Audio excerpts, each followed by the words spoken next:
All right. Welcome, everybody. We are back. I'm here with George. You can't hear him, but I'm sorry, you can't see him, but you should be able to hear him. George, are you there? Tom, I am here. I All am right. live on location. You are live on location right now. We don't have video. We'll see. We'll discuss later. See if we can make that happen. Welcome, everybody. Today wasn't bad. We'll talk about it. Thanks for dropping in. Don't forget to smash the like button. And I want to thank everybody for the last 2 weeks in a row. We've had really, really great streams on Friday. So I know this week was not as fun as the last 2 weeks. And for me, it was even less fun because I was sick all week. But nevertheless, the market goes on and Bitcoin never stops. So here we are. George, what's going on? I don't even know what's going on anymore, Tom. You think you know what's going on, and then it goes the other way, and left is right and right is left. Just when you think it's safe to go back in the water. It's not. Today was wild. And, if you missed the whole day and you just look at the end, it doesn't look like any big deal. I mean, this was very, very small activity. I have the 15-minute chart up, so you can see, tiny. We closed, so this is, as always, the orange line is where Bitcoin was when the U.S. equity markets closed yesterday. So you can see, for whatever reason, that kind of held as a line of support today. But that was at 29,750. So we traded between that, and at one point we kind of got over 30,000 here a few hours ago. That didn't hold, and, we bounced around. So that's $250 from top to bottom today. It was a very tight trading day, but the Bitcoin miners were hyper sensitive. So when you look at the board at the end of the day, for those of you who, didn't obsess on this, number one, good for you. Congratulations. Nobody should be obsessing all day long, although I am guilty of that from time to time. But these took wild swings in the middle of the day. So if you're, on the other hand, if you're a day trader, there was money to be made all over the place today just on the fluctuations. I am not a day trader, as most of you who are familiar know, or if you're new, I'm not really a day trader here. I have gotten tempted on some of these swings. I do some swing trading, but we mostly talk about, buy and hold investments. Obviously, we mostly talk about Bitcoin miners as our main focus here. We've gotten hyper-focused on that, and I do think it's the biggest opportunity in the entire stock market right now. We've had some major run already this year, but I don't think it's over. I think there's a lot more room to go. We'll see what you guys think. Doesn't matter what I think. We'll do some polls, as we always do, and see what everybody else thinks. So I did not speak from... I tried to go almost 24 hours without speaking, because for those of you I did a members-only live stream on Tuesday, and I just couldn't even make it to the end. My voice was gone, but it's back, so I feel like it's pretty good right now. I am feeling better. Thanks to everybody who was giving me well wishes. I appreciate it. I think just a cold. I don't know. You never know anymore if it's the cold or a flu or COVID, or they're all, they all have similar. I was not feeling well this week. Let's just put it that way. This was not a fun week. Anyway, let's see what's George, can you see the comments, or are you not somewhere where you can see the comments? Or are you not here because you're on a call?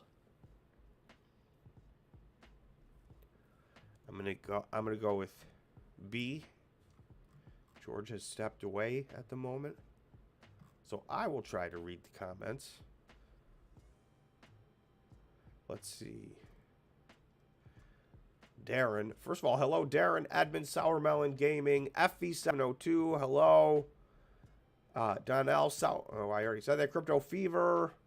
Old Jock. JD. Barry. Calvin. Cosmic. Contrarian. Duckman. Welcome. Edmund, I think I already said that. Edmund Alexander. And Darren, which I might have already said, Darren said, Tom, glad you're feeling better. Yes, I am definitely feeling much better than I was. This kind of came and went, and there was a couple of days that were not fun. But I hear it's going around. I've been hearing from different spots in the country that, something's going around. So it was my turn, I guess. So no big deal. FV702, I like that 30K. So we keep revisiting 30K, and I'll go to the 1 day. I mean, we really are super, super sideways. So let's just see where you guys are at, and we'll get a poll up real quick. I'm going to do the, if you guys can smash the like button. We're at 33 likes. I want to keep our streak going. We really did have two of our best live streams ever the last 2 weeks. And I'm going to show you a chart right now as to why that almost certainly was. And this week was nowhere near. But if I go, give me 1 second. So this was 2 weeks ago. So you might think this is like performance for the year, but this was for the week. So 2 weeks ago, this is what the Bitcoin miners did. Bitcoin was up 0 on the week 2 weeks ago.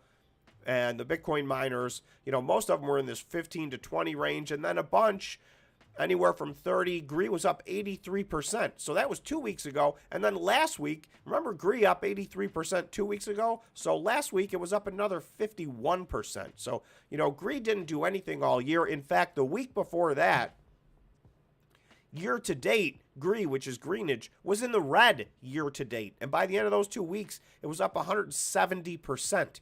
So, these were 2 gigantic weeks in a row. So I think for that reason, obviously, everybody was a little bit more excited about the Bitcoin miners. So that was a great 2 weeks. But after you have a couple of weeks like that, it is no surprise. We had a little bit of cool off. But I want to show you one more thing. Look, this is the second week now. So 2 weeks ago, remember, Bitcoin moved 0. Well, last week, it also moved 0. So this week, obviously, I haven't made this chart yet. The market just closed a few minutes ago. This week, Bitcoin's going to move somewhere around 0. It could be down like 0.5%, but it's trading within $300, over the last 3 Friday closes in a row. So whereas Bitcoin has not moved at all, it's been a wild ride for a lot of these Bitcoin miners. And yes, we gave a bunch back this week. Well, and I think when I put the chart together, it's not going to be as bad as it felt. It's just we had 2 absolutely phenomenal weeks. And, as a result, this was not as fun. But I will tell you, I'm going to put a poll up, and then I'll tell you what I did. I took this as a buying opportunity. So, and I'll let you guys know what I bought. Duckman Stronghold Digital Mining. So I'll talk about that. Alex said your voice sounds deeper, bro. I still have a little sick voice left going on. I had lost my voice altogether pretty much. I was losing it as we were doing the members only live stream on Tuesday, and it got progressively worse through the stream, and then I did have to call it early, so I apologize for that, but you guys saw I was not well. I'm much better now, but my voice still isn't quite back to normal, so if I sound a little funny, it's just because I'm still at the end of a cold here. So no big deal. All right. So anyway, we do have a membership for those of you who are new to the channel, or if you've been around a while, you can support the channel. We only charge $5 a month, and we do it through YouTube. So if you're interested, we do have a members only live stream once a month. You can hit the join button on the YouTube page. So we have a members only live stream once a week, every Tuesday after the market closes. So that's first of all. Second of all, the members get to pick a company for me to do a deep dive on. So we get to talk about a lot more companies on there. I know we fixate on the Bitcoin miners here and Bitcoin, and rightfully so. This will always be definitely a Bitcoin miner channel, but we used to do a lot more than that, and I've talked about broadening out to other things, but right now I still feel like this is the best opportunity in the market. But I have been making huge lists of other companies that I am very interested in either adding to positions in or building out some positions in. So there's a lot more to come left this year. We are just past the halfway point, but I think there's massive opportunity left. Some of these things have run up, and I'm not going to jump in on, for instance, like a SoFi, which has already doubled. Like I didn't buy that; it doubled. I miss a Palantir, which has already doubled. These are very, very popular stocks. Pretty much the rest of YouTube is talking about those, so I'll leave that to everybody else. But we do have some other good ones. Edmund said, "Tom, get well soon." Thank you, Edmund. I appreciate it. I feel like I hear George in the background. Are you there, George? Sorry, I had a work call. So you want to know what happened to us, Tom? You're going to love this one. Sorry, guys. I know I always take it off of Bitcoin. We had a tornado last night. And a whole bunch of trees fell on houses, so we got buried. Yeah, we got 4 right now. So, I mean, it was a major storm. Oh, so you're people getting are a without bunch of power. jobs. Yeah, we're getting a ton of work. And so, I mean, that kind of pays the bills, so. So I got to keep everybody happy. Yeah, that's the actual business. Yeah. So, well, welcome back. Pick a topic, discuss. I'm giving my voice a rest.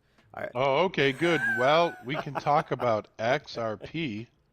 Which we should talk about FedNow. Did you pull up any articles on FedNow? Oh, funny you should mention that. I had a feeling that you would. FedNow Where's my is FedNow? finally live in the U.S., guys. We don't know. There's been a lot of speculation on what platform it's on. No one knows for sure, really, what platform it's on. But I think it's XRP, but it might not be. It could be. I heard as much as it could be Chainlink. It could be. What is Solano? I heard it could be. Those are like 3 or 4 that they're saying it could be. But I still believe in any of the iOS 222. Any of those coins are great coins. So, FYI, not financial advice. Not financial advice. I pulled up a couple of articles, George.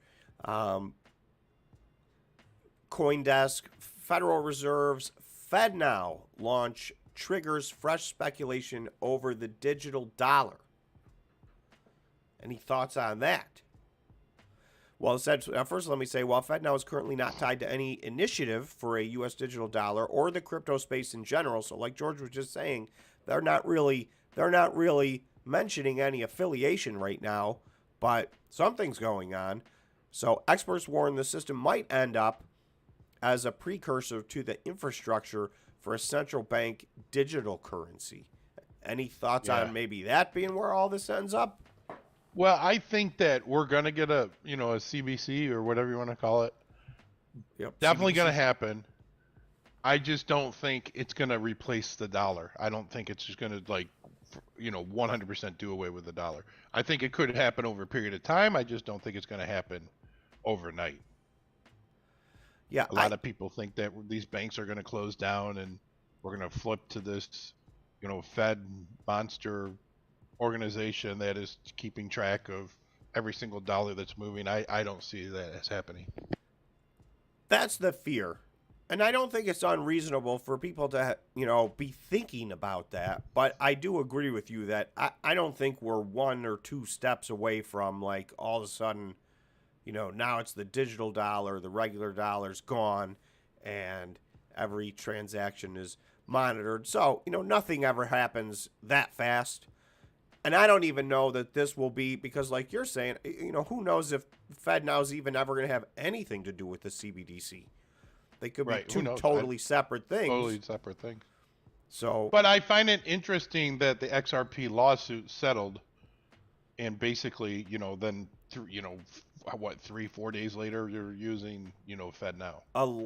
I've seen a lot of people talking about articles and YouTubers talking about how, this was very close timing with those 2 things happening.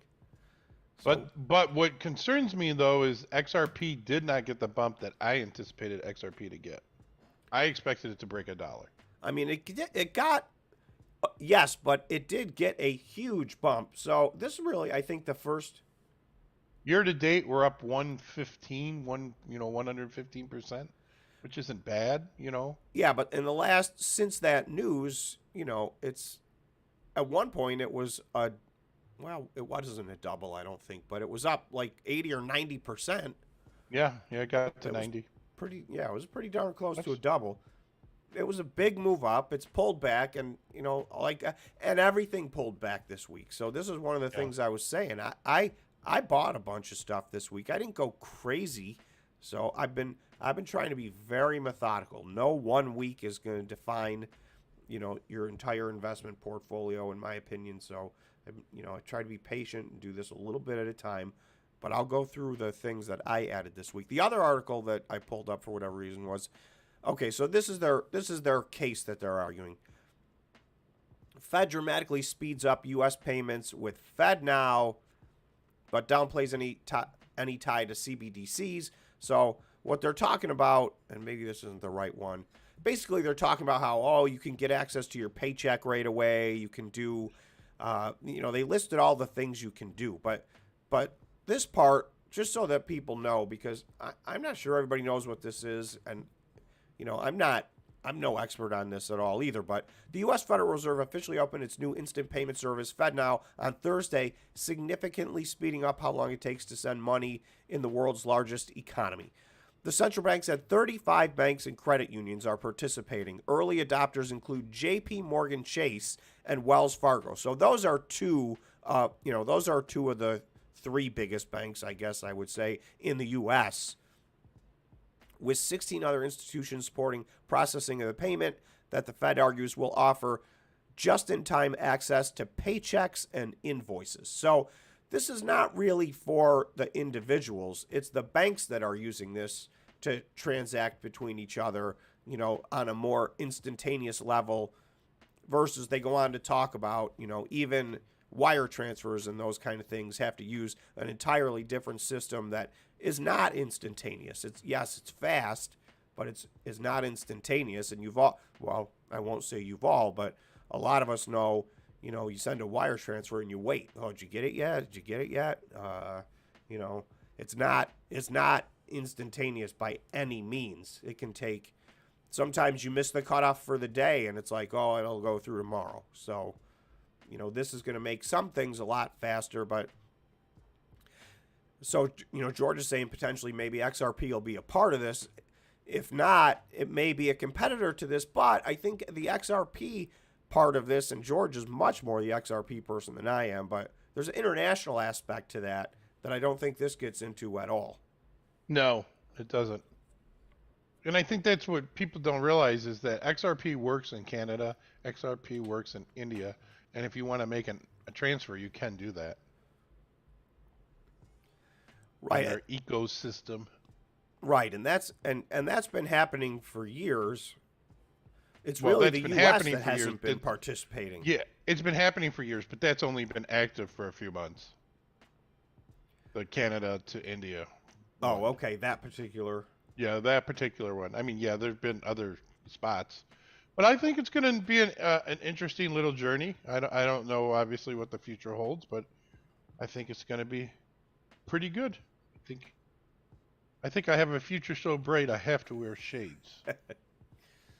Throwback to the 80s. What was that guy's name? Corey Hart. No? Was it? I don't know. No. Yep, I think so. Maybe. Let us know in the comments section.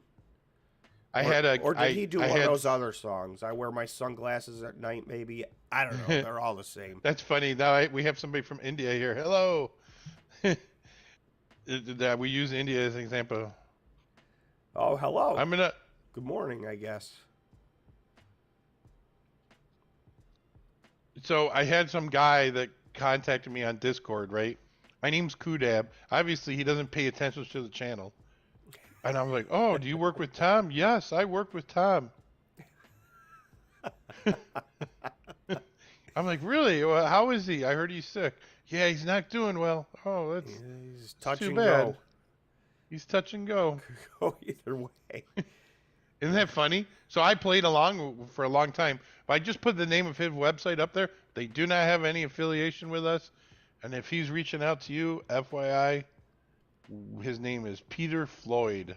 So what does he do? Should people ignore him or respond? Yeah, he's just a person that, Oh, he's to be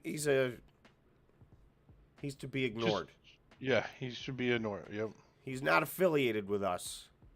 Yeah, it probably I'm giving. Giving him more play than he deserves. FV 702 31.5 Bitcoin Monday morning. All right, and thank Book you it. for the super chat. Much appreciated. FE702, first super chat of the day. 31,000 Bitcoin Monday morning. Book it. Cores, Bitfarms, Marathon, CleanSpark. Man, if you got into Cores when everybody told me to get into Cores, you'd be having Even me, I told you to too. You wouldn't let me. This is not financial advice. You make your own decisions. But I will right. say, I was not. I dismissed it. I dismissed it as not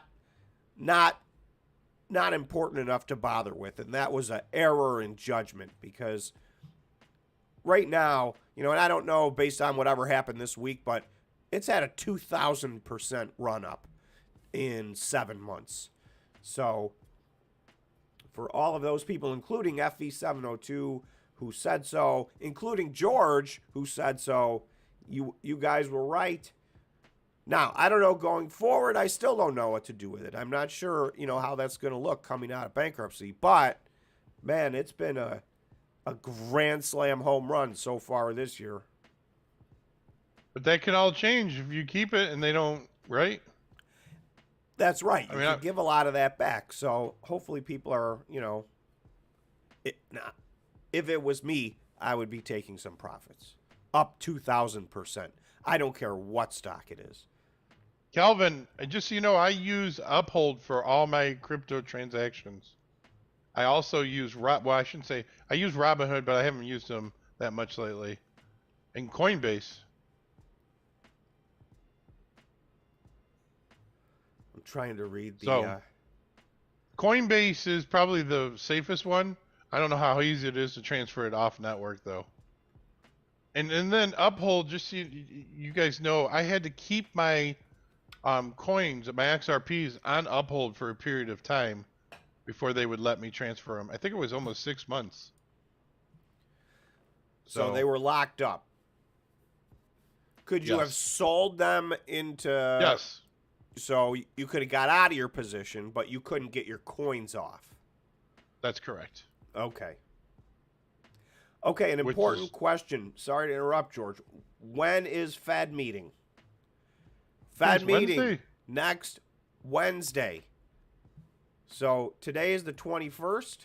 We will have an announcement on interest rates on the 26th on Wednesday. So the Fed meets on Tuesday and Wednesday. We will have an announcement on Wednesday. And I just want to bring this one chart up because I've never seen the number get this high. We're at 99.8%. The market has built in a 25 basis point rate hike this coming Wednesday. So that's about as close to 100% as you'll ever see. It could get to actually 100% by Wednesday. We'll see. So I think you can pretty much put it in the bank. I don't even think it's worth a poll at this point, unless you do, George. Is it possible we get a surprise? No, you know, I just don't know what possible. Yeah, the right thing to do, I believe, would be to not increase it, but I don't know if they really care about the right thing at this point in time.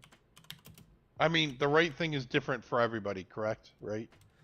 Exactly. Hey, I am actually looking forward to another rate hike. I hate to tell you this, but I want to get to so I can put money at a 6% return. You know what I mean? And it's like right there. It's like 5.5 or 5.75. I've seen it with no risk. Guaranteed 250K. You know what I'm talking about, like a savings account. Yeah, absolutely.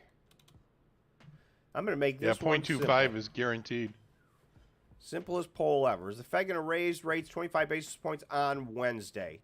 Because I really don't think there's another, that's a yes or no. They're either going to leave them alone or raise them 25 basis points. You can leave in the chat if you think they're going to do.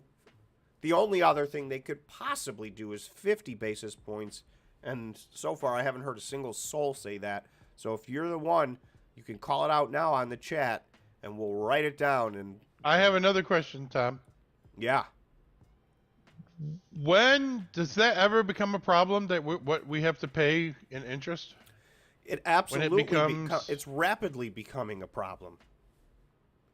I mean, I heard that it's a very good likelihood we're going to pay $1 trillion, and that they didn't even anticipate in the budget $1 trillion for the interest that we have to pay on our debt. I mean, they weren't off by $1 trillion, but it could get to the point where it reaches $1 trillion.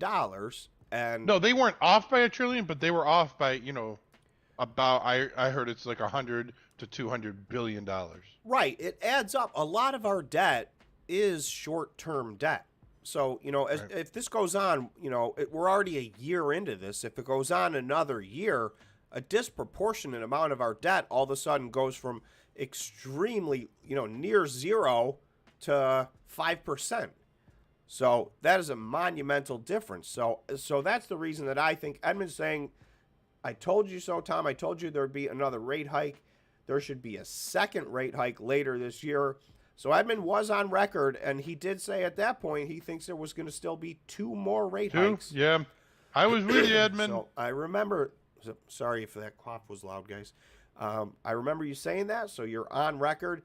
I mean, this one, it seems like it's an absolute done deal. So I don't know. Well, we'll see. Are they still hoping for what is it called? A soft landing? They're talking about no recession. Yes, they're going like even better than soft landing. Janet Yellen said there could be no recession. We're out of the woods. Well, I mean, if we're having a recession, they're not going to have it this coming year. I mean, wouldn't you say that the stock market's going to be pretty solid for the next year, or no? I think that in an election year, they're going to do everything they possibly can to make sure that that is true. The last thing you want is the stock market crash going into an election. So, to whatever extent they're able to try to make that happen, it's certainly in their interest. What do you think it does to Bitcoin if they go up? I think that if the rates go up, I think ultimately this will continue to help Bitcoin. It's been a long journey. We just went through a long crypto winter. We just went through a long bear market in the entire market, not just the crypto market. But, I think the more interest goes up, the more, they're trying to bring inflation down. But the thing is, I mean, if I can go to true inflation, we're very, very, very close to their target inflation. Even CPI data came in at 3.0, right? And I think it was 2.97 technically. So, next month it'll start with a 2. We're very near target inflation. So the thing that's important to remember, and I feel like nobody talks about this. Well, I won't say that. I think it's a misunderstanding. The Fed is not waiting for deflation. In other words, the Fed's not waiting for the price of bread to go back to what it was 2 years ago. The inflation happened. That is now a fact. It is baked in. All the Fed wants to do is get back to 2% inflation is their target rate. So they want to take where we are and make sure we're not inflating any more than 2% per year. So I believe they're already there. So that's why I don't even think they should do this rate increase. This rate increase, to me, increases the chances, and I think you said this earlier, George. I think this one rate increase is going to cause 1 or 2 or 3 bank failures. I think 2 rate hikes could be significantly worse than that, because the pressure, there are still a lot of banks that are holding on to 10-year bonds, and they're getting, the math on that is just, they're getting killed. And it's the perception as well. So we've seen 3 of the 4 biggest bank failures in history were this year. And if we do 1 or 2 or 3 more rate hikes, I just think the pressure is on that huge. And people, I think we're starting to see Bitcoin as the flight to safety that people have talked about for years and years and years. It's acted more that way this year than ever. So, if that's what happens, I think that when you see bank failures, I think you're going to see, even if it's a knee-jerk, everything goes down in 24 hours, that flight to safety, I think more and more is going to be to Bitcoin. That's my opinion. So next question then. Yeah. How you doing? I'm doing good. You want me to check in on the poll? If you have not voted Yeah, on the yeah. poll, it's free to vote. So we have right now, this is a runaway, but we do have 13%. Is the Fed going to raise rates on Wednesday? And it just went to 12%, are saying no. So, you know, the market has a 0.2% built into the future. So the market is saying 99.8% chance. Our group is a little different than that. We're at 88% chance. So I'll give that just a few more minutes. If you haven't voted, just vote on this. Let's see if we can get a few more votes and see if that changes. I mean, we're overwhelmingly yes, but not quite to the extent that the futures have built in. The futures have built this into a point of almost a certainty. And I do think that I can't fight these numbers, right? It's 99.8%. So I'd go with the numbers. The no's are going up.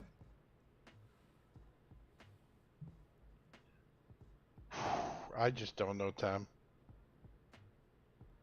FE702 says bank failures, Bitcoin to 40K. Yeah, I mean, I think that's exactly. I'm not rooting for that. I don't want that, but I think one would lead to the other. I think Bitcoin will get to 40K on its own. You know, so I'd rather get there the right way, but that would be a shortcut.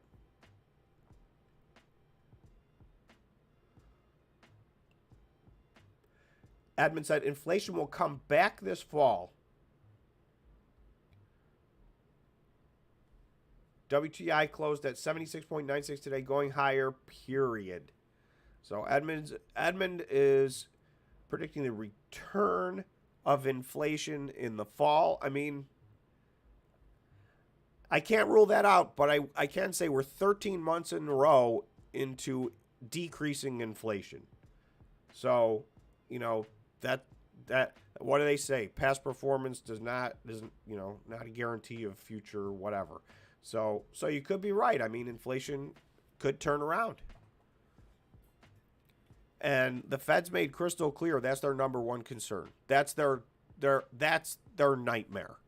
Particularly since their other mandate is, you know, full employment, and we are basically, you know, at full employment. So they don't have to worry about that at all. So, you know, from their perspective, they can just keep raising rates. You know, if they think that's going to help keep inflation in check, they have no incentive not to, because, you know, the economy seems okay. The unemployment seems okay. So it's a tough call. But the banks, to me, that's the whammy. Yeah, I can't understand why. If they don't raise rates, do you think the banks don't go out of business?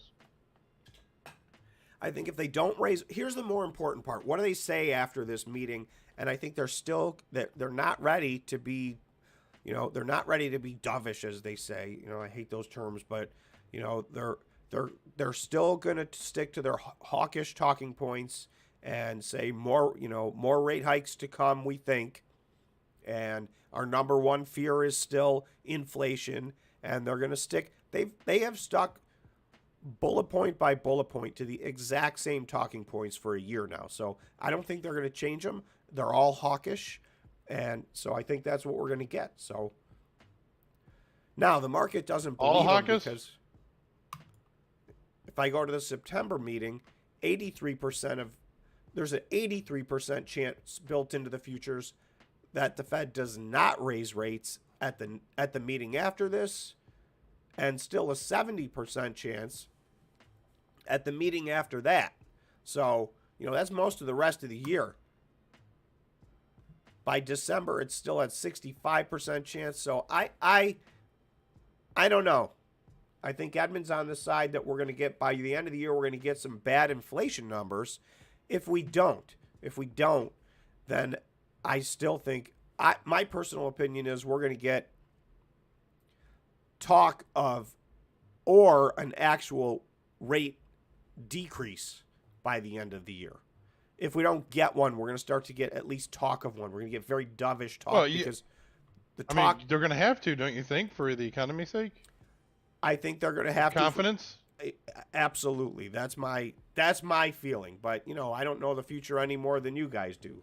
So I'm going to end this poll. We have 17% of the people that think the Fed's going to leave it alone next week. So hey, I hope you're right, but the futures say otherwise, and Edmund very emphatically says otherwise. So we will see. Time will tell.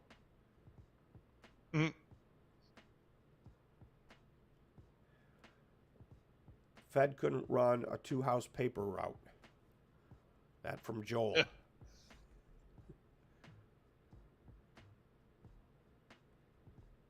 Not financial advice.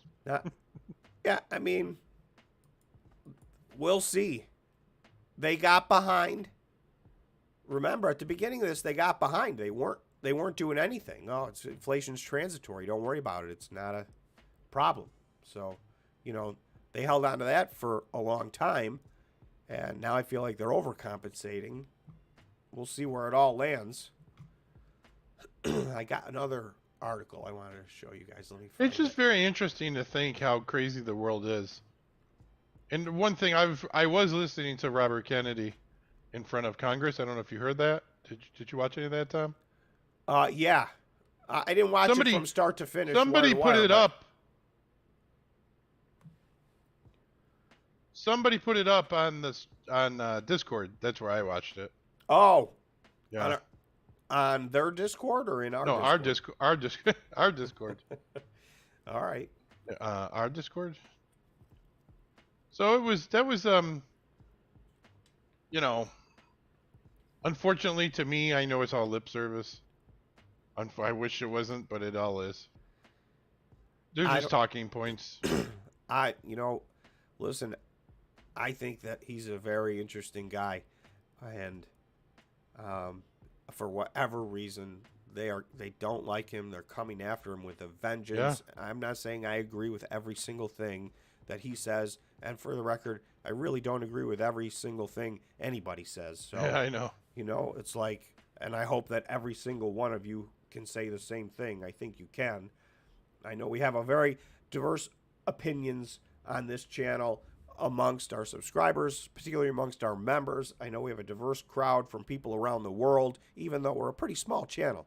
So, there's room for more than one opinion. And yeah, I don't think, some of the stuff that he says isn't for me. But I like the fact that he's pretty open. He's willing to question things, and I don't know.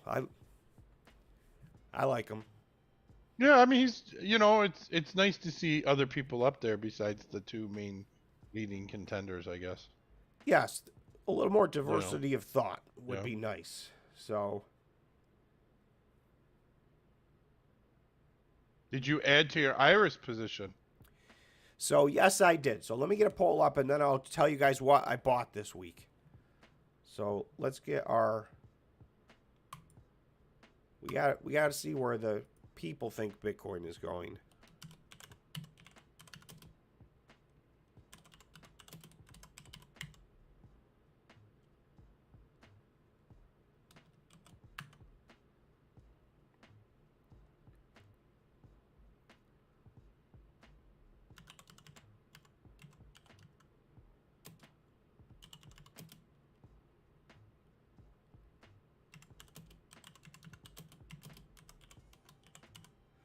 Pardon me while I'm typing. If you haven't, hit the like button. And don't forget we have a Discord. And almost every Tuesdays we do a members only chat at 4:15. The reason I said almost every Tuesday is because I didn't make the last Tuesday. And Tom did for half an hour. I think that's the only one you missed. Is it?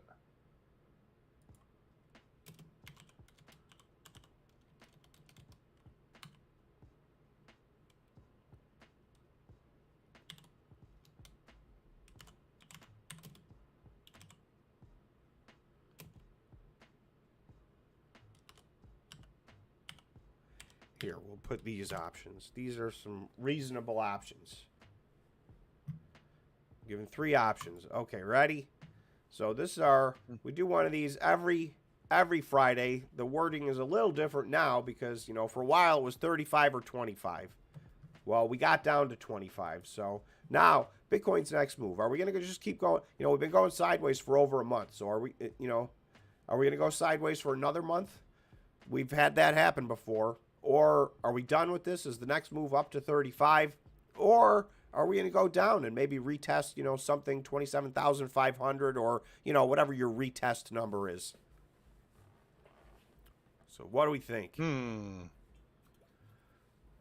So while that's happening, I will tell you, I did, and again, I did not go crazy, but in the following order, and let me think about it from the most to the least, I dollar cost averaged into, I added to my positions in Iris Energy, Bitfarms, Cleanspark, Any, which is Sphere 3D, and Stronghold. So that's what I dollar cost averaged into this week. From the most to the least. Anybody drop in the comments if anybody made some, you know, significant additions to their portfolio this week.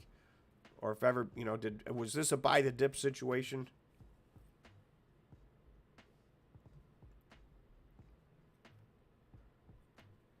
Buy the dip. Sell the news. You know, WULF had a really nice day today. So if we haven't really talked about the day today. There was mostly sideways. The first thing I want to point out is BitDeer. I want to talk about BitDeer.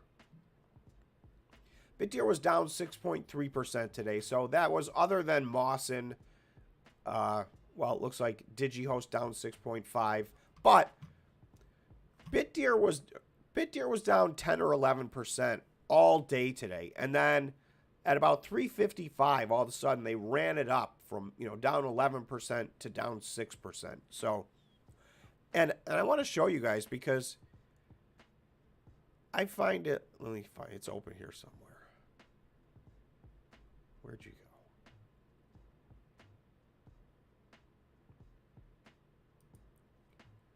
I find it incredible that a $1.2 billion company trades on the average 78,000 shares a day. This isn't a $1,000 stock. This is an $11 stock. So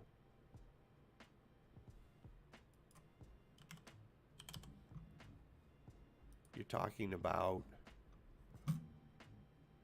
78,844 on the average. And today it was a little less than average. And by the way, there was like 12,000, you know, in the last 5 minutes of the day. They were way under the average volume and down 11%.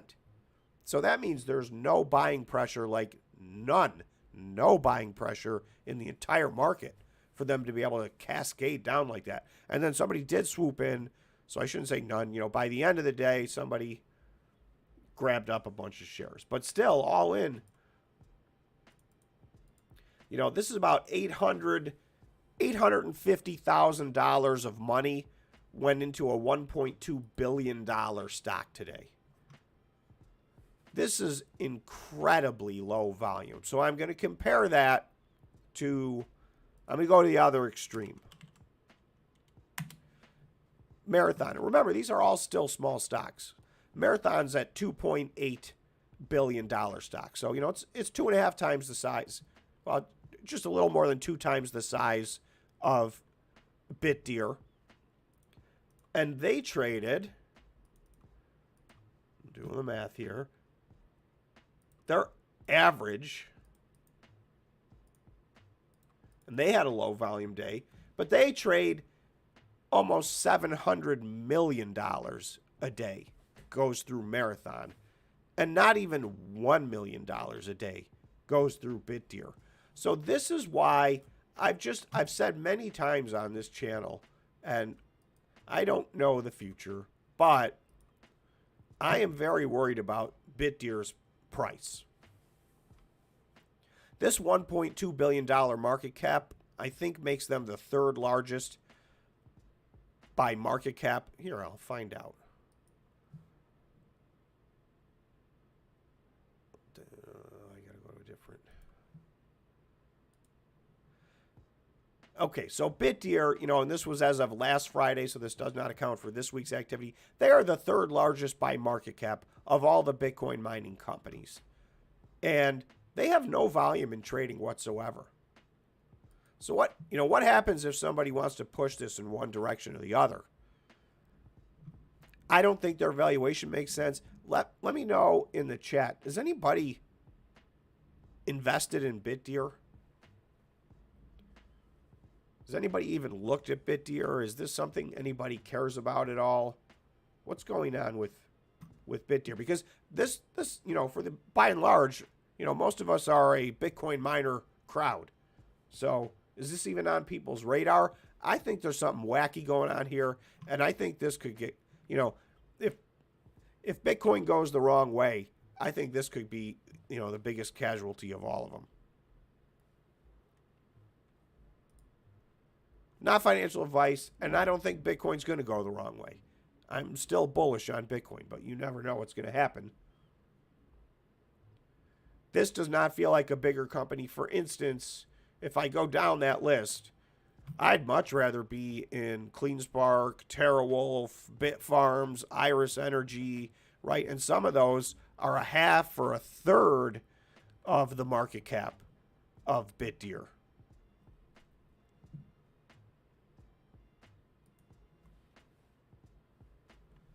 Just my thoughts. All right, we got, if you have not voted, voting is free. What's Bitcoin's next move? Are we going to keep going sideways? I'll go to the 1 day so you guys can just take a look at what's going on.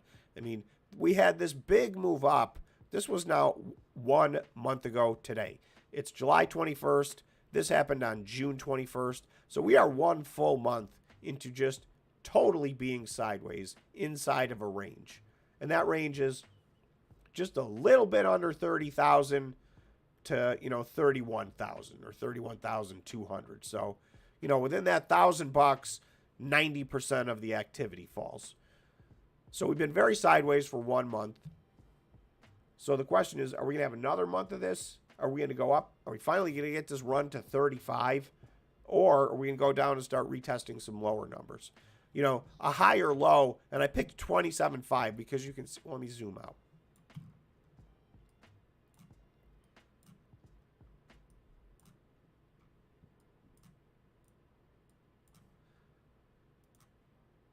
So I always delete this because it's too intrusive. But you can see, you know, we're 7.5 months into a bull run in Bitcoin.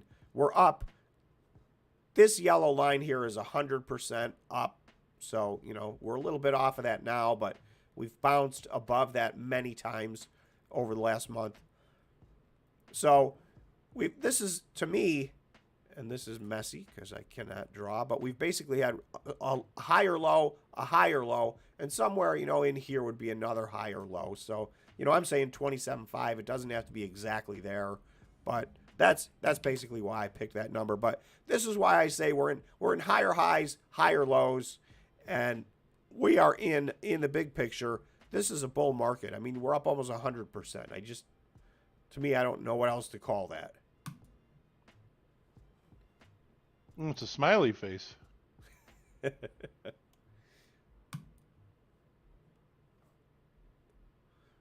So that's why I picked those numbers. And what is this? It's just a daily? This is on the 1 day. Okay. So, and if we just look at a few of these for anybody that cares, the RSI is telling us nothing, in my opinion. You know, we're just, this line at 50, it would have been nice if we would have bounced off of this, but instead, I mean, we're what about the bands, Tom? The Bollinger Bands actually are squeezing right now. Funny you should mention that, George. Good question. Let's bring up the Bollinger Bands. Just so you know, somebody said it. I just was repeating it from somebody else. Oh. I had it up there. All right. Well, credit to them I'll and credit to who you that was. for passing it along.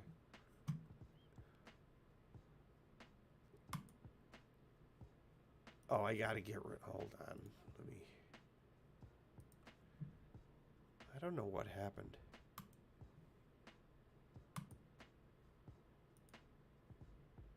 So you can see we're getting another squeeze here, and this happens. You know this is gonna, without even bringing them up, you can almost just look at a chart and know when the Bollinger Bands are squeezing. It's this sideways activity, right? I mean, that causes a squeeze. So this is basically, I think I can't always forget. I think it's one standard deviation above and one below the mean here. So, you know, the smaller the moves, the tighter and tighter and tighter this gets. Now, historically, this tells us that a big move is coming, but it doesn't really say in what direction. So if you look at all the times the Bollinger Bands squeeze, you will almost always see a big move follow this. But, you know, it's anybody's guess as to what direction. Now, to me, I tend to lean in, we're in a bull market. So I would default the next move is up. That's momentum. And, you know, usually you don't want to fight the market. You don't want to fight momentum. And if we're going into a squeeze and it looks like there's a big move, now, a lot of people will wait for it. They'll wait for the breakout and, you know, then move in and say, you know, we're going up. But there was an epic squeeze. Let me get rid of this. We had, like, in this on the 1 day, this squeeze right here, and we talked about this at the time, and we called this, and this is why I was so confident in calling the bottom down here. First of all, I mean, the 15,000 was, this was after the FTX. We had already taken out what I had thought was the bottom. But if you look at that Bollinger Band squeeze, you could go all the way back, I think, to the beginning. I believe this is the tightest squeeze on the 1 day. So you can look at this chart on many different levels, but on the 1 day, I think that's the tightest squeeze we've ever had in the Bollinger Bands. This is a very, This is a nice squeeze, you know, and we had one, look, we just had a squeeze here, and we had a nice move to the upside. So, and not every move is preceded by a squeeze in the Bollinger Bands, but they do tend to indicate that something's coming. And like every indicator, it's not perfect. There is no one indicator that is definitively going to tell you what's going to happen. So no matter how perfect it looks, and you know, no matter who you're watching that says this is the unfallible, you know, indicator, every time this happens, that happens, well, that's always going to be true until it isn't true. Every one of these will break eventually. It's right until it's wrong. That's exactly right. These are right until they're wrong, and eventually they're all wrong. No streak lasts forever. No. But, you know, you look at 5 or 6 or 7 things and they start to tell you the same thing. You can start to get some conviction as to, you know, which way the wind is blowing. And that's the best we can do.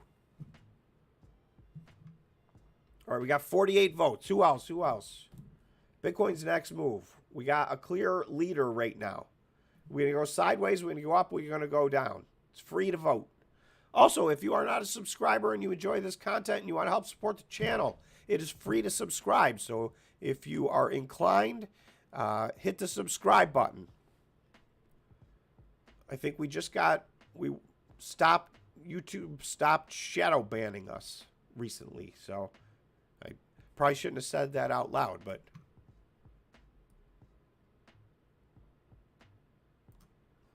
if you're new, welcome. I know a lot of you have been here for a long time because I see in the comments a lot of very familiar names and a lot of members. So special thanks to the members for supporting the channel. It is much appreciated. Edmund said no interest in BitDeer. Iris and CleanSpark, WULF, Bitfarms, and even Stronghold are better plays or investments. I agree with that, Edmund. I wouldn't touch BitDeer with a 10-foot pole, but that's just me. So I just wouldn't. I'm just curious if other people, is anybody in this? Have I missed in the comments section somebody saying they are in this? Edmund kind of sums it up. BitDeer, no. Small self-mining and lots of hosting. So the majority of their business is hosting. They do want to grow their self-mining, but they have a huge hosting. I haven't seen anybody make money on hosting. And the question I really ask myself is, you know, if you can't make money on hosting right now, how you can make money on hosting after the halving?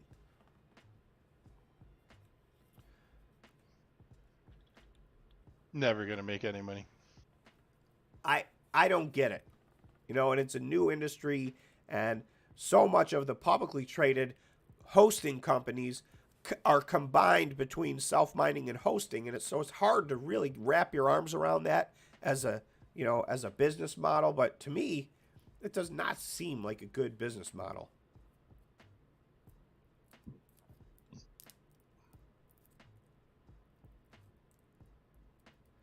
NASV today's monthly option expirations and NASDAQ rebalance prior to Monday a.m.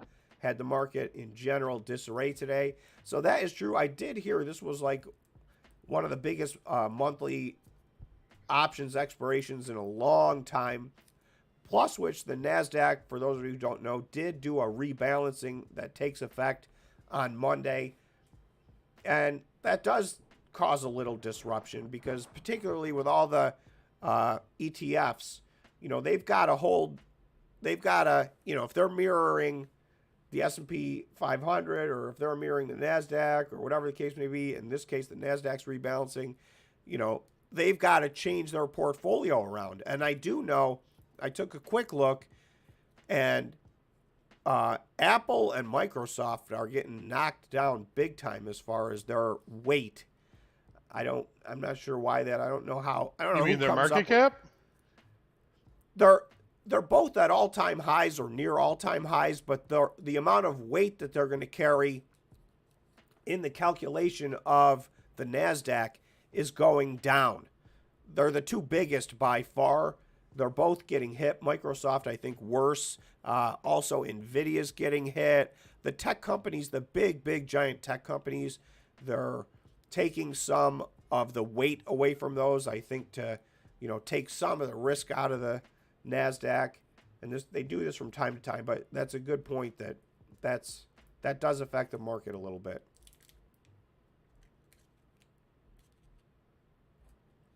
I won't say what I want to say about. We should see would people watch a deep dive on EV vehicles. We'll do Might be the whole shooting match, all EVs. Yeah, all EVs.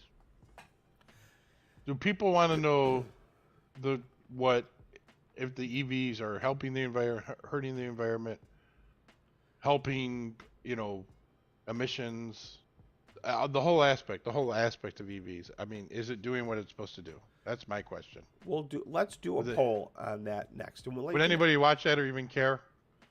Well, we'll find out with a poll.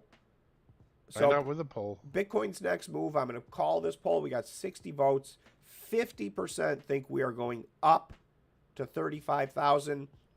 The other 50% were exactly split. 25% think we're going sideways. 25% think we're going to have to do a little bit of a retest to the downside. So that is a super split poll, which I think makes sense given recent action. All right, 50-50 or 50-25-25, if you want to call it that way.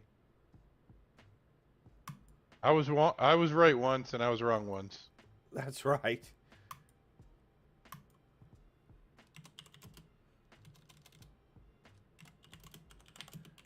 Are you interested in, how do we want to say this, George? A deep dive into EV stocks. Guess that's the best way to put it. I mean, just into like the stocks or into the EV industry? The whole industry, the whole kit and caboodle.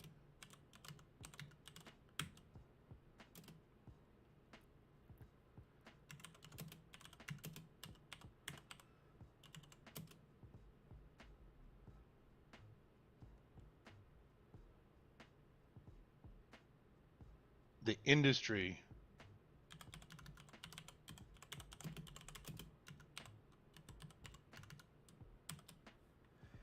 Well, I don't It's know. How definitely I've next worded week this, for but the go. next Fed meeting, Tom? Yeah, Next Wednesday? next Wednesday.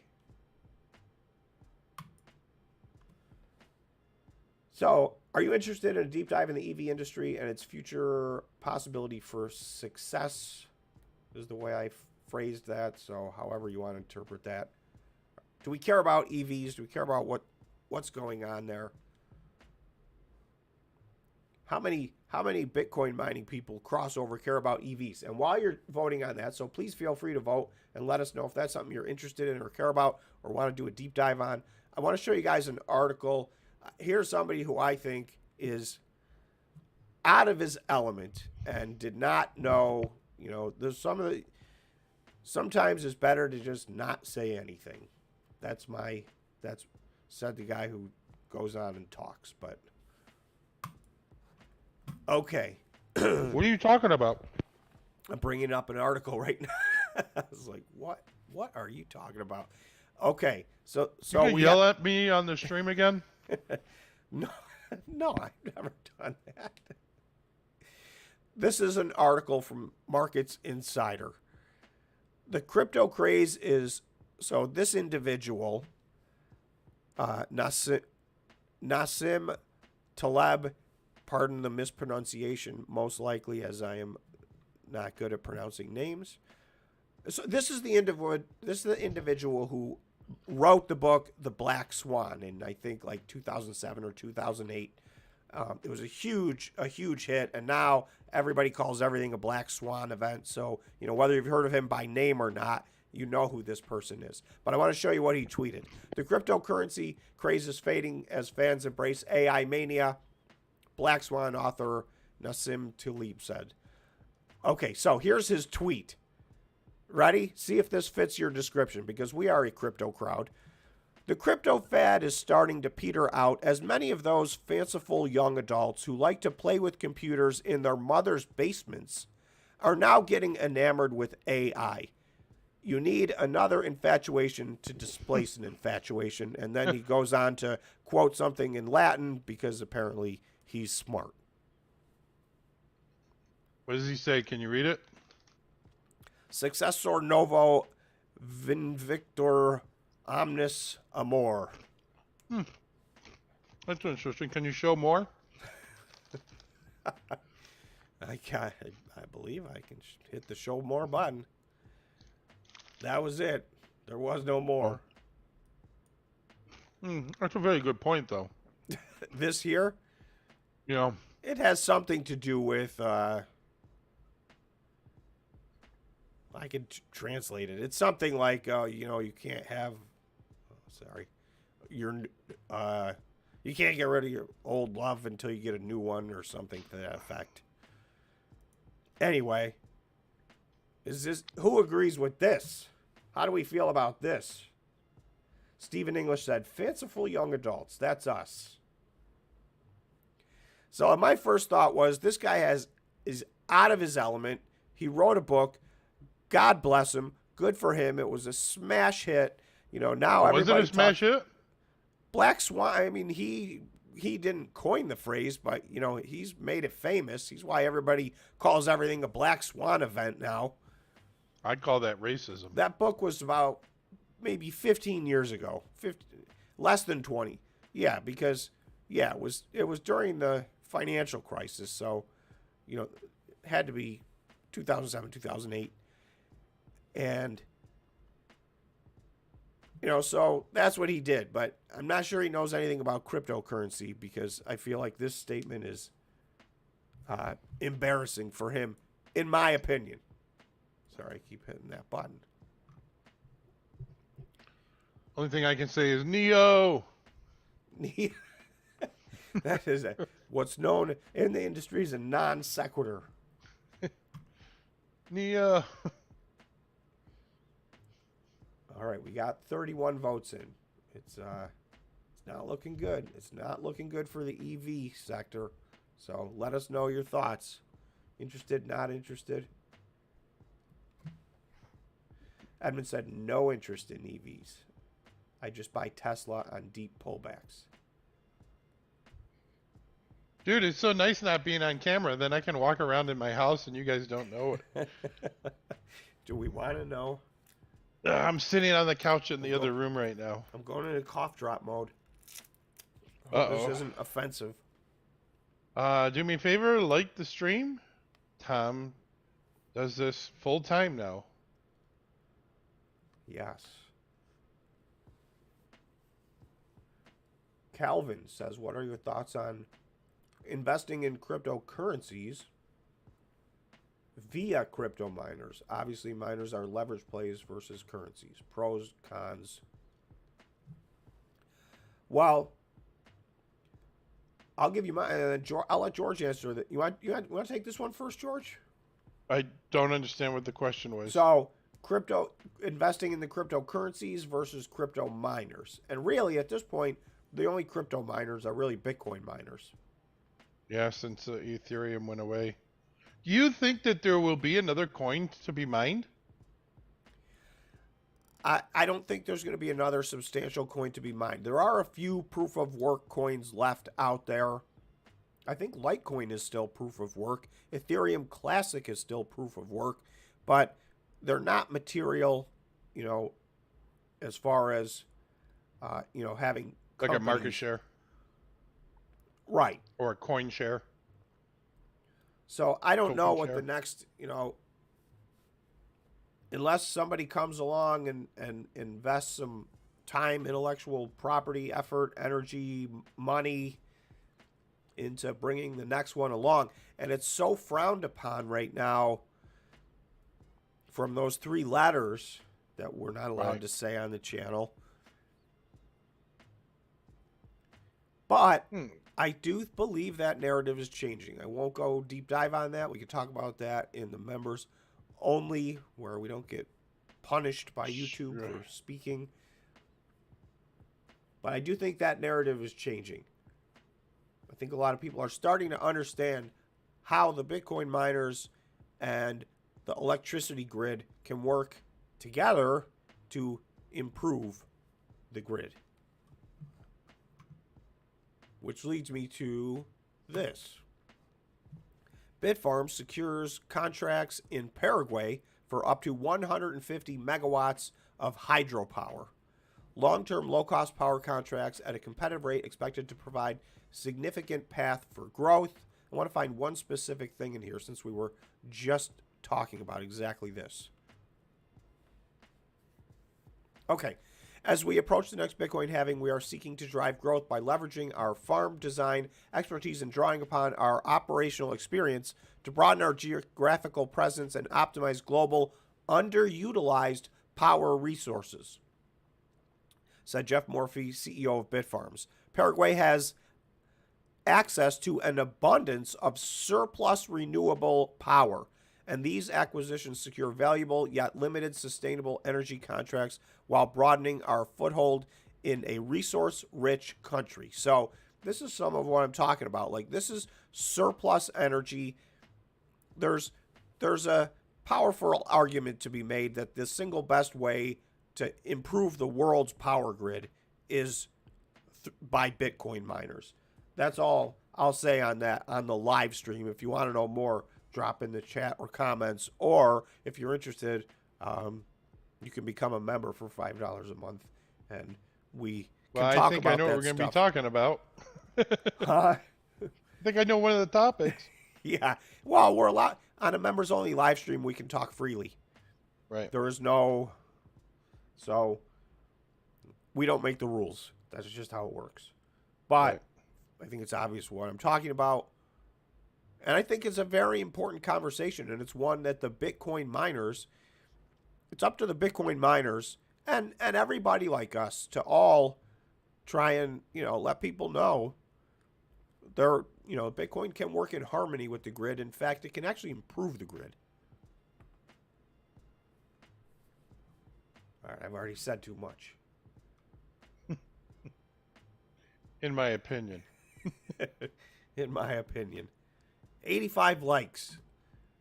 Don't forget to smash the like button if you haven't, if you would be so kind, if you like the stream, and if you enjoy the channel and this content, then please consider subscribing. That is also free. Sour Melon Gaming, all non-members need to strongly consider becoming a member. It's only $5 a month, guys. Come on now, don't be cheap. I'm not saying that Sour Melon Gaming is. Tom spends a large amount of his time helping all of us. Well, thank you, Sour Melon Gaming, for the pitch for the membership. I do think it adds a lot of value, and I appreciate it. And we do have also a members-only Discord that I think has, you know, a much more laser-focused conversation going on than the chaos that goes on in most large Discords. So, you know, there's all those benefits, and the benefit that you help the channel keep going on a daily basis. So many thanks to all of the existing members, and welcome to anybody who's interested in joining. Speaking of the channel, you got any other appointments lined up, or did you have to postpone anybody? Well, I was sick all week this week, so I did not make any plans with anybody for the simple reason that I did not know when my voice was going to start working again. But we know we have a list of, I think, 4 people we want to get on the channel. So, but I did do an awful lot of homework this week while I was unable to talk. So, Any glaring things you found, or anything you want to say, or no? nothing yet. But I think I got a lot of good ideas for some videos, some other people we can talk to. But we haven't even talked to the people we've been looking to talk to yet. So, I got one for you. No lie, Tom. I've been in Georgia now for about a month, a little bit over a month. Yep. A little bit over a month. I have seen 6 Tesla accidents. Wow. 6 Tesla accidents. And I've been saying this, there's no way you can see that many Tesla accidents and they not have a large percentage of accidents on the road. I mean, it's just insane. I mean, I know I'm on the road all the time, but oh my goodness.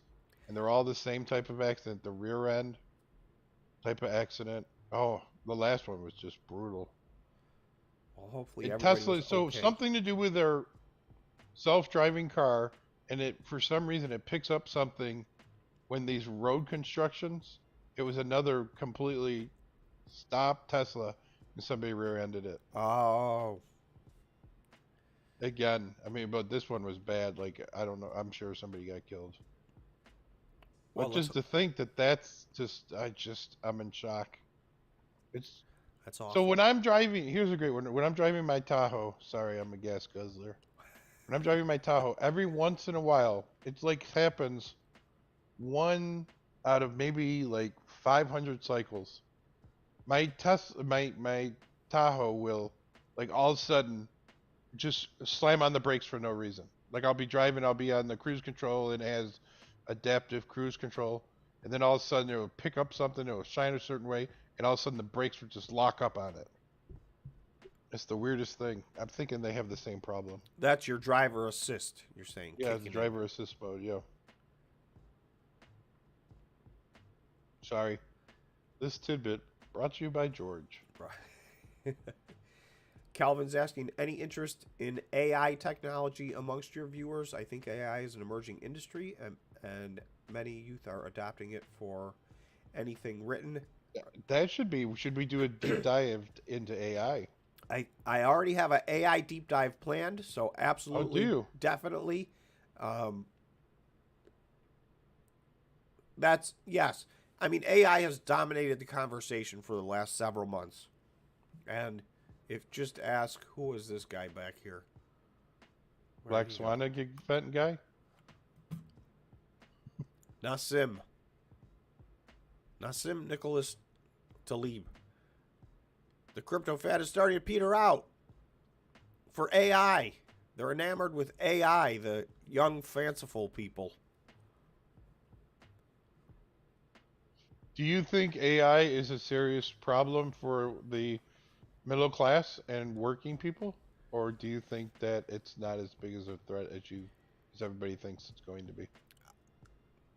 I mean, I'm gonna give a simple answer, but that's a there's a million directions that could go in. But what I would say is I do not think AI presents a problem, this enormous problem that a lot of people are deeply concerned about in a lot of different ways. I'm less concerned. I don't want to be dismissive. This is something that's happening, but I don't think it's exactly what everybody thinks it is. I don't think we're as far along as everybody thinks we are. And I think, like always with innovation, there's going to be a period where we got to, mesh this with how the world works.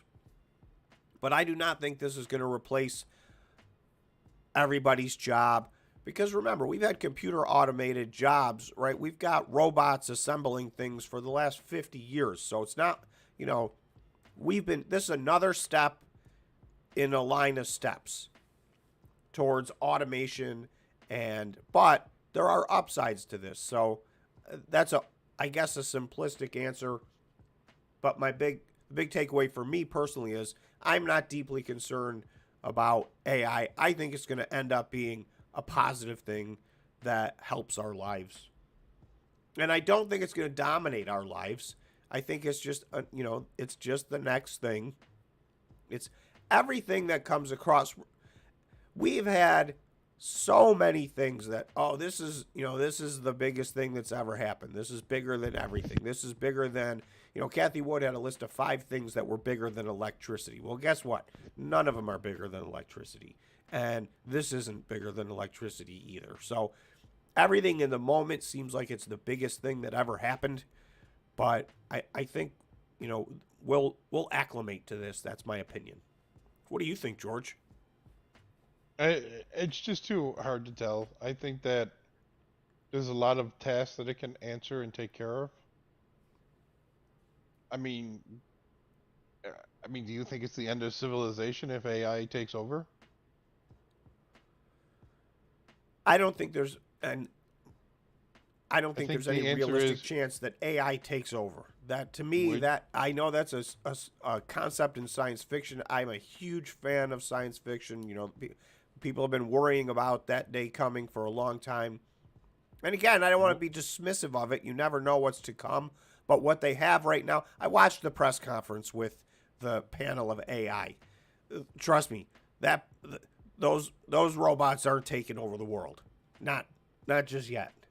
Tom, I have a simple question. Yes. Would you like to play a game?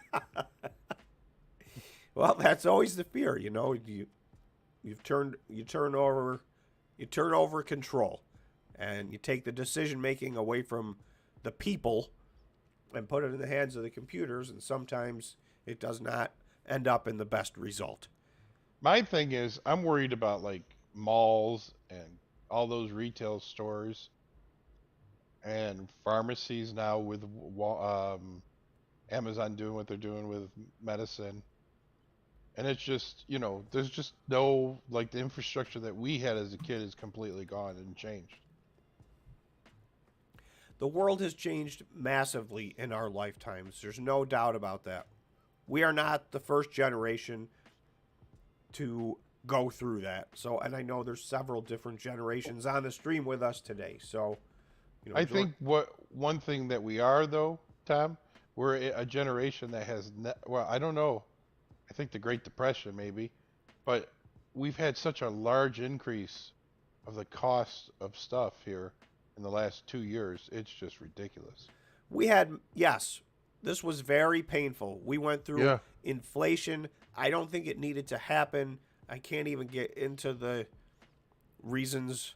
I think everybody knows the reasons why, the system got broken. Well, and don't you think that it's government-induced inflation? I think when you shut the world down, I don't care what the reason is, whether it's 100% necessary or maybe not as necessary as some people might have thought. If you shut the world's economy down for a significant period of time, the cost of that is trillions and trillions and trillions of dollars. And you're going to have to make up for that. And that is what every country on earth did. Yes, there were a few that behaved better than others. And those companies and those countries are not suffering as much. But we shut the world down. Right. Like, we can't pretend we didn't shut the world down. We shut, was it right or was it wrong? I'm not even talking about any of that. What I'm talking about is we did it. And we've never done that before. We didn't do that, during world wars. We didn't do that during any plague or anything that's ever happened in the history of time.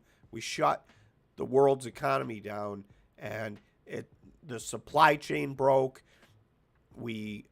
This was probably, to me, a better than expected outcome. I think this recovery has been much better than I expected. So, and it's not over. So, we'll see. We'll see where it all ends. Am I out of bounds? No, I don't think so. I think you're right on the money. I don't think you're saying anything. I think it's an apolitical conversation we're having, not a political conversation. Yeah. I mean, it's not, I'm not talking politics. I'm just talking, is there going to be another major pullback? Does inflation take off again? Which, Edmund was saying that he thinks that we're having inflation again by the end of this year. And the one thing that's crazy is gas is still at oil is still at $80 a barrel. Is it up at 80? Yeah, it did. It just peaked back up there. Yeah, see, Like, it might be like might be 77 or 78. But it was sneaking back down. Yeah, but I think it got down to like 65. Yeah, I think the reason why it did was there was another platform out in the Gulf that blew up. That was a bad situation. But there's really, I guess what is concerning to me, especially with AI, it just seems like we have a lot of things like technology advancements coming our way quicker than we're ready for them. Well, does that make sense? Change is scary, and rapid change is scary, and we've definitely had a lot of rapid change. And some of it was, in reaction to an unprecedented event. We did shut everything down, and that, some innovation came on the flip side, right? Some innovation came out of that. Some changes came out of that. Some companies realized, there's a lot of the layoffs that are happening. Some companies realized when everybody went home, they realized, what, we don't really need everybody to come back. Right. So, yes, there's been a lot of change, and who knows what's next. But I'm encouraged. That's all I'll tell you. I think this has been better than I feared. And no, we're not to the end of the road yet. Everybody's looking at a soft landing now. Maybe no recession. I think we had a recession. I mean, everybody forgets we had 2 consecutive quarters of negative GDP a year ago. So, and we had 2 consecutive quarters of negative GDP. We had the worst inflation we've had in almost 50 years. I mean, the only thing we did not have a massive employment problem. But I think the fact that this has to do with the fact that we had already sent everybody home. So whatever the reason is, that's the only thing that made this recession look a little bit different than previous recessions. Typically, when all those other things happen, when you have 2 quarters of negative growth, when you have inflation, usually that means that businesses are not making profits, and they're laying people off, and unemployment is becoming the number one problem. That didn't happen this time, and I don't, I can't tell you why it didn't happen. It just didn't. So that looked a little bit different, but I think that was the recession. Maybe there's another one. Maybe there's another one coming. I don't know. I hope not. I hope we've turned the corner. Turn the corner quickly. Crypto Fever saying recession was 2022. So yeah, he's saying he probably said it just before I did. So that's what I think. I think that was the recession, and it was not fun. Everybody forgets now. Like it was rough. Like how about by the way, the stock market got crushed. Right? There was no place to hide. By the end of 2022, there was no place to hide in the stock market. It was a wipeout. Wipe out.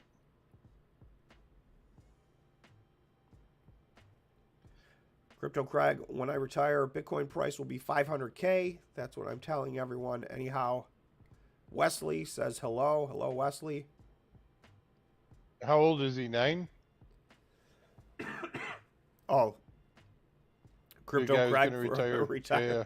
No. You think it's going to take 50 years for Bitcoin to get to 500K? I didn't say that. Maybe 41 though. Summermelon Gaming, Tom, what color is your Lambo going to be? No Lambo for me. But if I did have one, it would be black. Although somehow I always end up getting silver cars. That's funny. It's I don't know. I don't really like them. It's just that's what happens.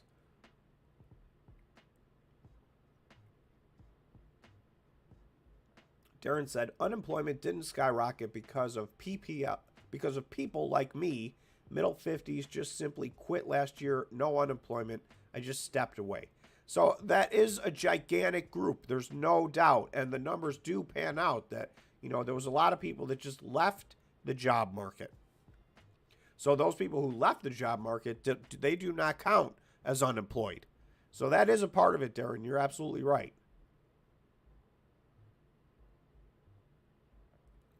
So Jerome Powell's going to speak on Wednesday at 2:30 p.m. Eastern Time. So the rate hike or lack of a rate hike will come out at 2 p.m. Eastern Time, and then half an hour later, Powell speaks. Crypto Craig said, by the way, I'm 41. Not 9. All right, I think the people have spoken. They do not care about the EV industry, although it was very close. No, 53%. Yes, 47%. That is a majority of no. So be it.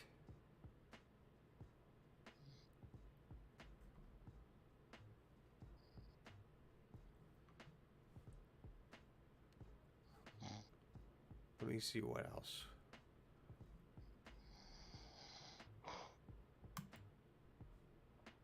A couple of press releases came out this week. TeraWulf announced a 7.9 exahash expansion plan associated with the purchase of 18,500 S19J XP Bitcoin miners from Bitmain. So these are the big guns. I think they're 151 terahash per machine. If I find that, it's in here somewhere. So this gets them you'll see right here, from 5.0 to 7.9 exahash. So if you guys did not check out my last video, check that out. I talk about all the Bitcoin miners and what their plans are between now and the halving, and what I think they need to do, and what the magic number is by then. TeraWulf's cost per coin is outstanding, and now they're ramping up. And they talk about the fact that, this is all going to still be at the, I think, 3.5 cents power purchase agreement price. So this was a very good press release for them. George, are you awake?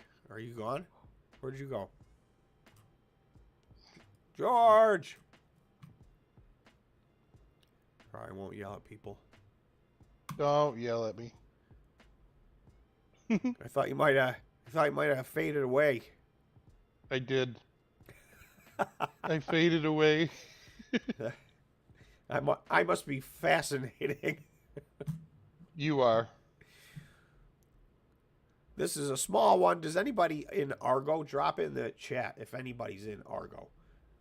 Because I'm not sure if anybody in our group is in this, but they did raise $7.5 million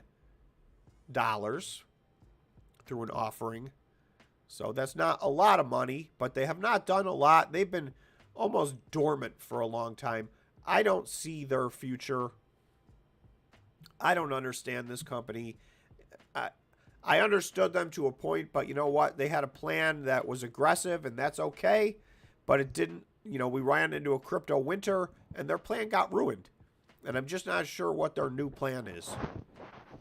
They keep talking about 2.5 exahash. In fact, they put a press release out that now they're going to get to 2.8 exahash. But if you do the math, they're not really even utilizing 2.5 exahash. And they've been using that number for like a year and a half. So I'm a little confused with Argo. This is very low on my conviction as far as the Bitcoin miners go. I think everybody knows that Gree and Argo, I think, for me, are the two that I have the least conviction in. There are others that I would stay away from. I mentioned earlier, BitDeer is one that I wouldn't get near. Not financial advice. If you guys are in that, do your own due diligence. If you know something I don't know or have a strong feeling, so be it. I think I put weight on, Tom. You gained weight? Uh-oh. Yeah, I think I did. You're going in the wrong direction? Yeah. What are we talking? Did you get on the scale, or is this No, just... I won't get on the scale. I just, you know. You know when you're up. Yeah. Well, the one good thing about getting sick is I lost weight. So did you? We'll now you're on the... Now you're losing the weight. That's good. I mean, I would have preferred a different way than this, but... Well, that's good, though. I'll take it. Is next week... Wait, today's the 21st, right? Yes. So we only got 9 more days to go, and it's August. That's scary. Yeah, it's getting crazy. This year is evaporating. But, I'm going... hold on. I got to go to the chart. 10 more days, sorry. I got to go to the chart. 10 days. So this year is evaporating, but let's not forget, this is the Bitcoin miner activity year to date. Core Scientific up almost 1,100%. This is through last Friday, so you guys will get all these charts again tomorrow in a video updated through this Friday. But, 200, 300, 400, 500, 700, 1,000. So while the year's flying away, at least if you're invested in the Bitcoin miners, it should have been a pretty good year for you investment-wise so far, at least this part of your portfolio anyway. Sour Mounts Gaming said, Tom got me on WULF, Admin got me on Iris. Both huge winners. Oh, Crypto Craig said, George, you got to come tour the CleanSpark Norcross facility. Yeah, it's right next to my office. You should do it. Yeah, I would. I mean, I'm in Doraville, so I mean, it's like they're right next to each other. I used to be in Norcross until I moved. Let's set that up. Yeah, let's set that up. You can get your version of tech support to bring the camera. And Chance would do it. We just set up our own server. Oh my goodness, I cannot believe how expensive freaking internet has gotten, by the way. Oh, really? Yeah, because like I'm in a no-name town called Commerce, Georgia. And I said, oh, I just want to get 10 gigabytes up and down, not even dedicated. And they have a Google platform. And it's freaking $500 a month. I think for your I know where my Starlink's going. Pardon me. No, it's for the office. Yeah, I assumed that.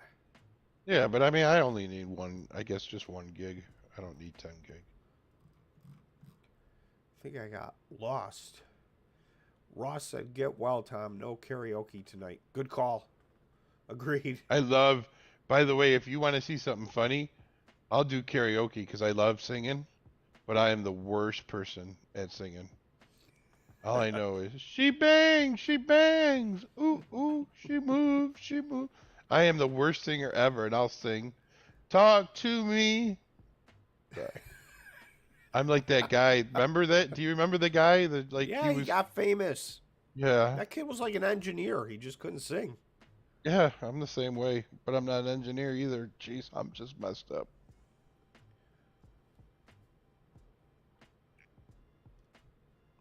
Michael Anthony, the analysts are lazy and don't do real research like they should. I don't know if they're lazy. I don't know if they have another agenda. I'm not saying any of those things. I'm just saying. I'm just saying. I think that, they have their agenda, and I think that, join, become a member, and come on Tuesdays. These are things that we can talk about, but we won't talk about now. Exactly. I think it's a ray of sunshine, and everything's awesome. Life's and I think box everything of chocolates. Right. I think everything is cool when you're part of a team. Is that the Lego movie? Yes. Well, I wanted to talk about this a week ago, but AT&T, stock ticker T, hit a 30-year low a few days ago. So I did not buy in. That's crazy. I wish I did. It's already up big from there.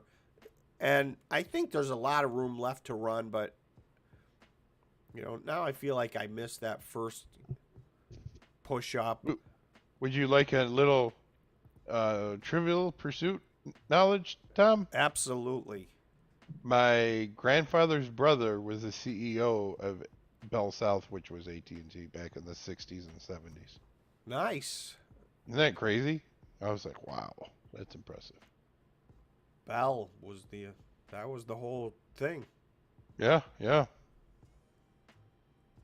When you didn't have to worry about what you said.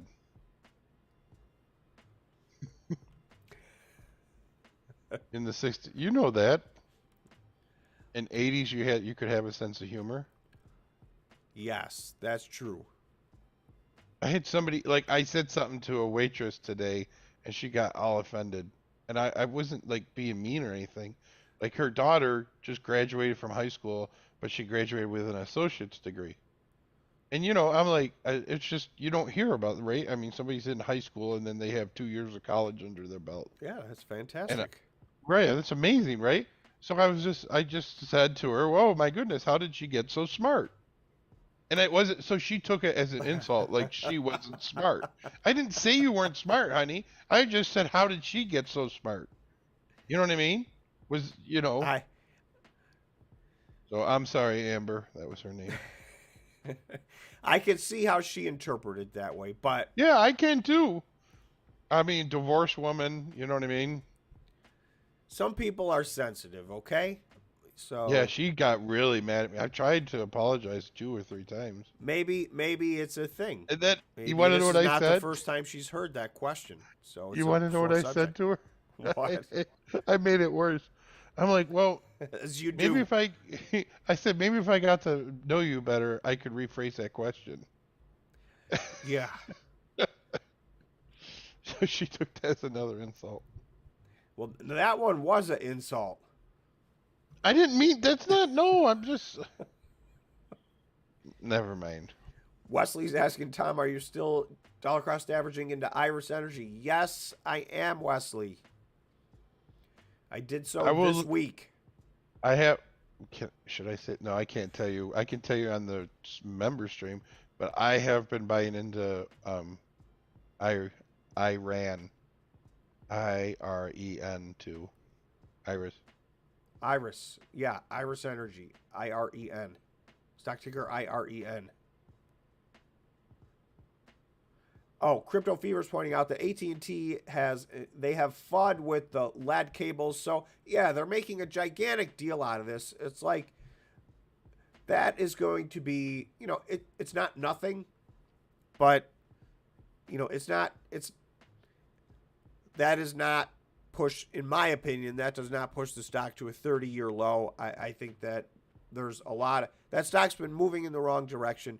They're a dividend stock, so we don't talk a lot about these, and I am going to start a separate portfolio of some dividend stocks that I think have gotten sold off to the point where they're good investments. So, on AT&T, I think you're going to get a bump in that stock price, and you're going to get some nice dividends in the middle. So, I don't know that I want to hold on to it forever, but I think it got oversold to the point of stupidity. And, So you're it's saying already. it's a buy. Yeah. Yeah. I mean, it was a better buy a dollar ago, 5 days ago. Right. But, it's still near its 30-year lows.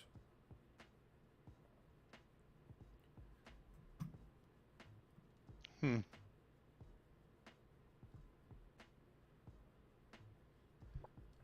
Yes, Michael, I hope are doing well. Michael Anthony. I wonder if that guy that had cancer is still on the stream.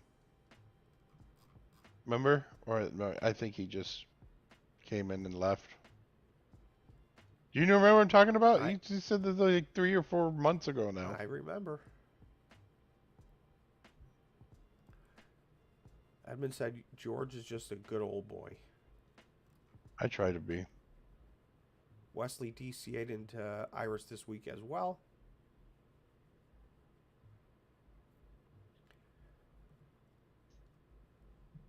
I just pulled up just for you, George, I just pulled up the top 10 cryptocurrencies.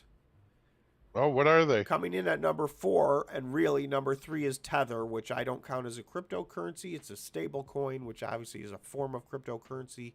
So Bitcoin obviously at number 1, Ethereum at number 2, then you've got Tether, and then you've got XRP. So it pulled ahead of BNB, which is Binance's native token. Do you think that if they take out Binance, that there will be a pullback in crypto, specifically Bitcoin? I mean, I think you'll get a knee-jerk reaction. I don't think that's going to be a stunning event if that's what ends up happening. What still concerns me about crypto, and I just say this in general about crypto, it doesn't seem like the market cap is changing at all. There's no new money into crypto still today, even with it's just staying at the like 1.21, 1.25. I just highlighted we're at 1.2 right now. That's it's just staying there. Well, we've been sideways for It's crazy. a month. And this in crypto time, that's feels like a very long time. And so what you see happen is like all of a sudden Bitcoin will pump, and then Bitcoin will go down, and then the other top 10 coins or top 20 coins will pump, and then Bitcoin will come down, and then after those top 10 or 20 coins pump, then Bitcoin will go back up. It just seems to be the same money rotating in and out. So I'm just looking at number 22. Binance USD is down to $3.8 billion. They're basically putting this. Well, they're canceling it. It's going to go to zero. That's insane. So this was once a much larger number. 60-ish? Shiba 70? I don't remember what its peak was, but it was many multiples bigger than this. Yeah, It wasn't as big as USDC or Tether, but it was the third largest. And right. Just a small percentage of what it was. Shiba Inu's way down.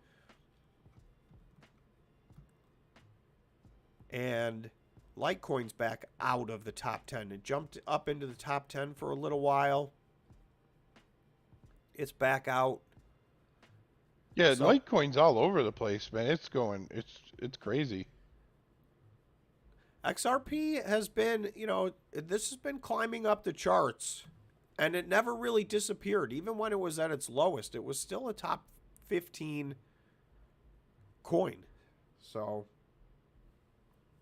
well, what's amazing about, all of crypto is that you just want the show to get on the road. You know what I mean?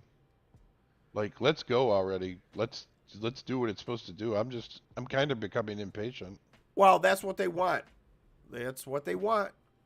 Even with this whole, court case basically being over with, I know it's not officially over with, but I thought we'd see a lot, I guess maybe when it's officially over with, but then they're saying that the SEC can, appeal it, which I don't think they will, but they could.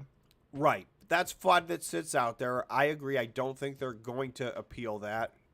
And, there's still... And did you hear that they took the approach that they won? I read their statement after, after Oh yeah, we were on a.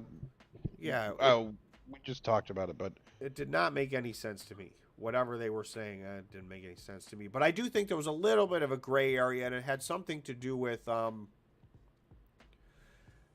So it was okay for the exchanges to be selling it to retail investors, and if I'm wrong, let me know in the comments. But this is how I remember reading it. But they did get a slap on the wrist, I guess I would say, between Ripple selling it to institutions. like institutional level buyers and investors at that level. So I'm not sure why the distinction. I don't pretend to know the answer to that. Yeah, I don't know what the reason was between the two. Maybe because they're not vetted, you know what I mean? Maybe it's because it's not a security and they were invested into non-security activities. And they're not allowed to do that? I don't know, maybe. Maybe they have a higher responsibility. Yeah. Breaking news is asking, do you know why AMC is pumping? No, I don't. I saw a bunch of, and I didn't click through any of them, but I saw a bunch of thumbnails on YouTube about that there was a potential buyout for AMC, and some people were putting prices that are not going to happen, as they always do. So I don't know if that has something to do with it. Again, that's just a baseless statement by me looking at some thumbnails on YouTube. Tom, did you hear that the movie theater in Mercado is closing? What do you say? Oh, yes. Yes, I think, well, is it closing or did they sell it to new owners? Oh, I heard it was closing. I don't know. I'm Who not the heck sure. would buy that? That was like the worst investment of all times if somebody bought it. Yeah. Because they would want millions for it.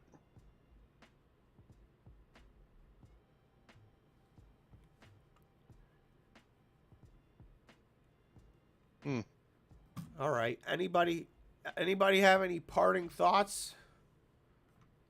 I have no parting thoughts. Words of wisdom? Well, I think that if something happens, then something else could happen. I think there's some truth to what you're saying there, George. I'm going to examine that over the weekend. Well, we're at 29,917. So still, I will tell you, I'll give you my parting thoughts. I would like to see us get over 30,000. I don't want to see this on the 15-minute time frame. This is misleading. It's starting to look like resistance. But on the one-day time frame, even if you go, let me zoom in a little. This dotted line is $30,000. 2 days ago, we closed below 30,000. Yesterday, we closed the daily candle below 30,000. Actually, 3 days ago, 2 days ago, yesterday, and now today. That'd be 4 days in a row. Now, we're at 29,917. So, is there a difference? I don't know. But what I don't want to see is that which was support for this whole month, I'm hoping does not turn into resistance. I think these are so very, very close that, that's not happening yet. But that's what I'm going to look for this weekend. I'd feel a lot more comfortable at $30,300 just because. So that's what I would like to see happen over the weekend. I think if you look at this, it's telling us nothing. This could go, are we on the way? Did we peak here and we're on the way down to a reset on the RSI, or can we bounce off of this 50, which is neutral, and maybe head back up? So we're at an inflection point here, and there's just no telling which way we go from here. I'm still bullish. So either which way, if we have to do a little reset, so be it. But to get back to our poll, we did have 50% of the people thinking the next move is up to 35,000. I'm in that 50%. So those are my parting thoughts. And thanks again to all of the members. Very much appreciated. Thanks to all the subscribers. Thank you to George for taking time out of your busy work schedule as well. And if you had a tree fall on your house and you live in Atlanta, Oh, yeah. you might be no. You might be a redneck. Sorry. No, that's not the end of it. Call That's not the end. George. Call George if you have any damage or disaster to your home. I'll see you guys. Good talking to you. All right. Thanks, George. See you. Have a good See you, weekend. Tom. You too. All right, guys. I'm going to wrap it up. I think I pushed my voice as far as I can go. Thank you again. Thanks, everybody. I know this week wasn't as great for the Bitcoin miners as the last two, but we can't have a grand slam home run every single week. I think we're doing some consolidation. I'm still super optimistic and bullish, so I feel good about it. Have a great weekend, everybody. Enjoy your night. Enjoy your weekend. And I will be putting some videos out over the weekend, provided my voice allows me to. So thanks again, and we will see you next time.